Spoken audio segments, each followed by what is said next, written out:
నేను కారణమవ్వను ఏ జన్మకు. రే సాయి, ఈ ముస్లిం డ్రెస్ ఏంట్రా? నా పేరు సాయి కాదు, బాషాబాయ్. ఇది ఎప్పుడు పెట్టారు? రంజాన్ వచ్చిందని చెప్పి బిర్యానీ హలీం కోసం ముస్లిం గా మారిపోతావా? మార్పు చెందిన వాడే మనిషి. నేను ఇలా మారింది బిర్యానీ హలీం కోసం కాదు. మరి మీకు తెలుసు కదా, నేను ఫాతిమా అనే ముస్లిం అమ్మాయిని ప్రేమిస్తున్నా అని. అవును. ఈ రోజు రంజాన్ కదా, మంచి రోజు. నేను వెళ్ళి వాళ్ళ ఇంట్లో నా ప్రేమ విషయం చెప్పేస్తాను. రే మేము వస్తాం పదా. సరే.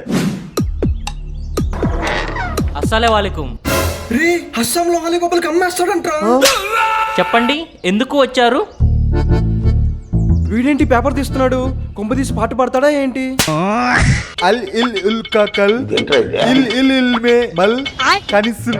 ఎందని ఉందని వందని గుద్దని ఎంగా. రే మావా, ఇదేంద్రా పైథాన్ కోడింగ్ లా ఉంది. నాకు అర్థం కాలేదు సార్. ఏం చెప్తున్నావురా? ఆయనకు అర్థం కావాలని ఉర్దూలో నా ప్రేమ గురించి చెప్తున్నారా? ఇలా చెప్తే అర్థం అవదు, నేను చెప్తా ఉండు. అంకుల్, నీది కూతుర్ని నాది తమ్ముడు ప్రేమిస్తున్నాడు హై. మీరు ఒప్పుకుంటే పెళ్లి చేసుకుంటాడు హై. హై కాదురా, హో. హో. కబ్ తక్ జీ హాత్ కే లియే. నీ ప్రేమ ధైర్యం నాకు బాగా నచ్చింది. ఈ పెళ్లి జరగాలి అంటే నువ్వు సుల్తీ చేయించుకోవాలి. రే మామా, సుల్తీ అంటే ఏంట్రా? నువ్వు ఉప్పిన సినిమా ఎన్నిసార్లు చూసావురా? ఓ 10 సార్లు చూసా. క్లైమాక్స్ లో హీరోది కస్సా కస్సా కోసేస్తారు కదా. ఏమైందిరా? మా వాడు సుల్తి చేయించుకుంటాడు, మీరు పెళ్లికి రెడీ అవ్వండి. అవును, నేను సుల్తీ చేయించుకుంటాను. పదండ్రా పోదాం.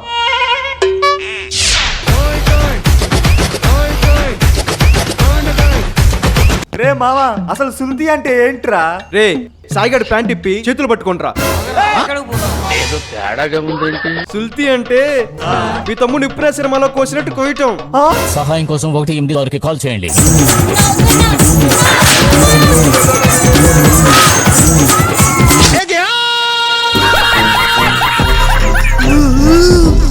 సబ్స్క్రైబ్.